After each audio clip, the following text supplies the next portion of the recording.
Hello, my name is Mike Susky. This is a novice fight back in the day. It's in Detroit. It was a real big venue. This fight was a show fight, didn't mean nothing. More or less an exhibition, but like I said, it was at this hunting club. These guys are mostly millionaires, and they traveled all over the world killing animals, and they'd bring them back and have this big party like this and eat all these exotic animals. Anyways, they hyped this fight up. There's a Detroit fighter. He's up and comer. He's one of the best fighters in Detroit.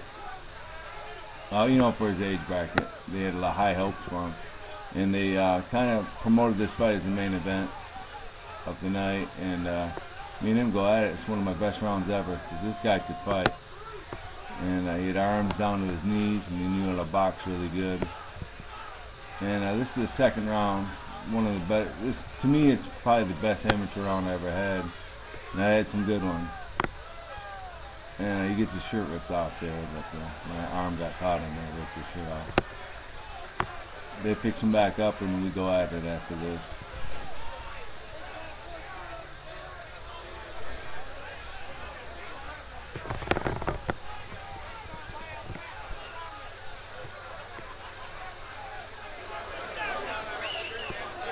Yeah, and if this fight was up in Flint, there's no way, since we're in Detroit and that's a Detroit fighter, they kept taking these big breaks for him.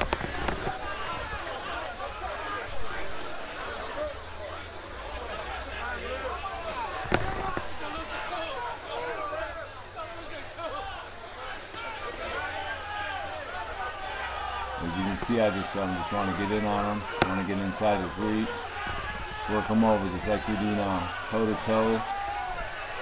Mano a mano. I heard him a couple shots there. This guy's raping me all night. He's holding awful.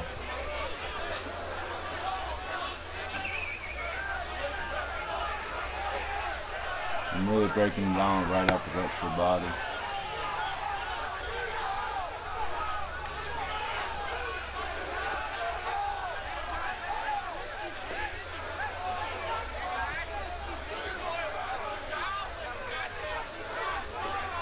And a lot of intensity back then.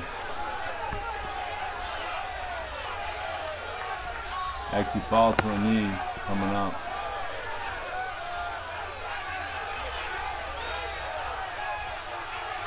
Fall down to my knee right there and come back up hitting him.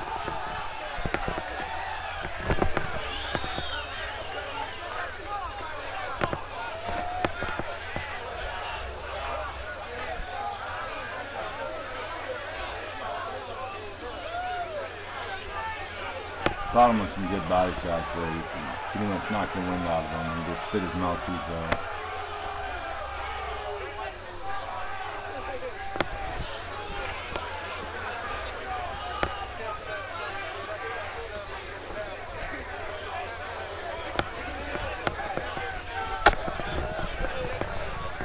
Like I said, they kept taking these big breaks for this stuff.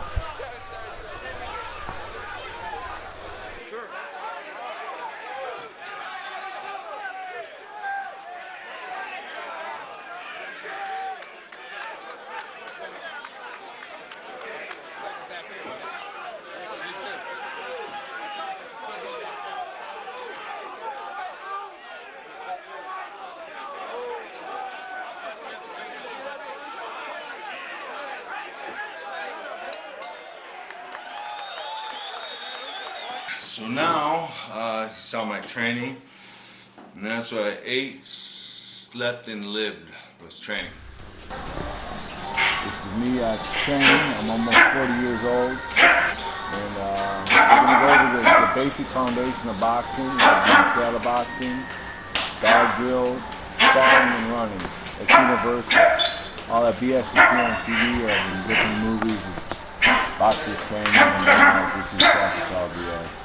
I've been all over the place, and like I said, the foundation is boxing, bag drills, sparring, and running. That's what everybody does. Yeah. This is me. I moved down to Florida. I'm in South Florida. The guy in the ring with me is Darren Morris, Darren the Mongoose Morris. He's the Detroit legend. The guy beat up Sugar Ray Leonard sparring. He used to get with Tommy Hearns. Used to hear stories all about that. He's one of the greatest gym fighters to ever come out of Detroit. Darren the Mongoose Morris. This is me in the Joe Bird's basement, our gym. The videos of where you see me in a ring with 3 walls and a set of rope. That's the other half of the gym. Behind me would be the ring, and then this is the other half of the gym that's a set of heavy bags. And that's what we did, man. Boxers drill bags. That's how you get in condition. And when I was on the U.S. boxing team, we used to do this for 3 minutes straight. I believe now we're only doing 1-minute drills, and that's still hard.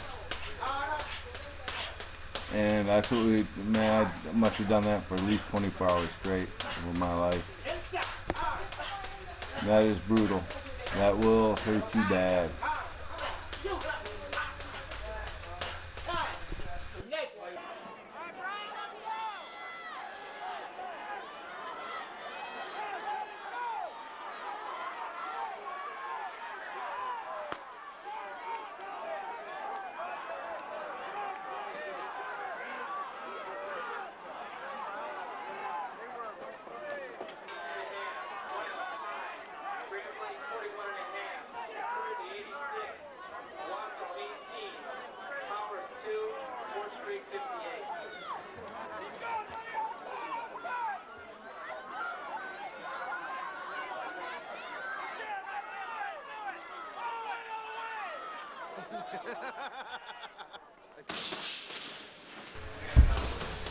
This is me and Jose Spearman. He fought out of Burston Fieldhouse in Flint, and I come out of Flint Pal. There were two of the biggest gyms in Flint, and historically we had all the champions come out of either one of them gyms out of Flint.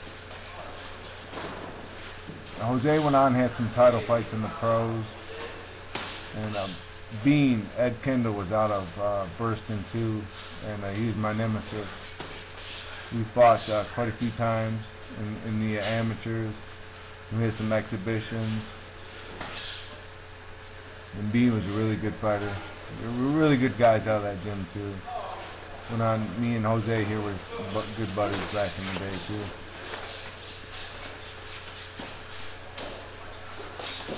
There's no love lost though.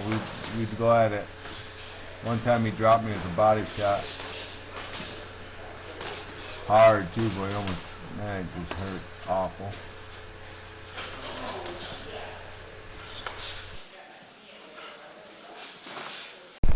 This is me down in South Florida. That's Darren the Mongoose Morris. He won some world titles, nothing real big, but he was one of the best gym fighters in history. This guy was in the gym. He's insane. He's just I've been in the ring with a lot of great fighters. David Tua, Chris Bird, James Toney. All 3 of them were heavyweight champs, and James was better than anybody, or Darren. And that's in Steve Shepard's gym, South Florida, when I used to work as a bodyguard for Donald Trump. And I was in between my amateur and pro career, making a transition, and I sparred a lot with this guy. First time I sparred with him, you would thought my head was like a weeble wobble, man. He just pounded the hell out of me. I didn't know what hit me. And so I'm training with them. And at that time I'm fighting novice, but I'm taking everybody apart. Had a handful of junior fights. And so I tagged along. I tagged along with them so far in my career. So I was like, oh, what the hell, I'll go open. And I was having a hard time making junior middleweight. It was really difficult. I was starving myself. So I had to move up to middleweight. I was junior middleweight champ, so I had to move up to middle. And I had to go open at the same time. So I'm making 2 moves right there just to fight in the Olympic trials. I was like, ah, what the hell, I might as well try it. So that's what we do, go to the Olympic trials. And I held it over on the west side of the state in Michigan. Show up, and there's a few guys my weight. I ended up fighting in the finals. I ended up fighting Kevin Hicks in the finals, and it was a pretty good fight. Kevin was a good club pro years later. Solid fighter, wasn't a great fighter. He didn't show up, he'd beat you, but he's very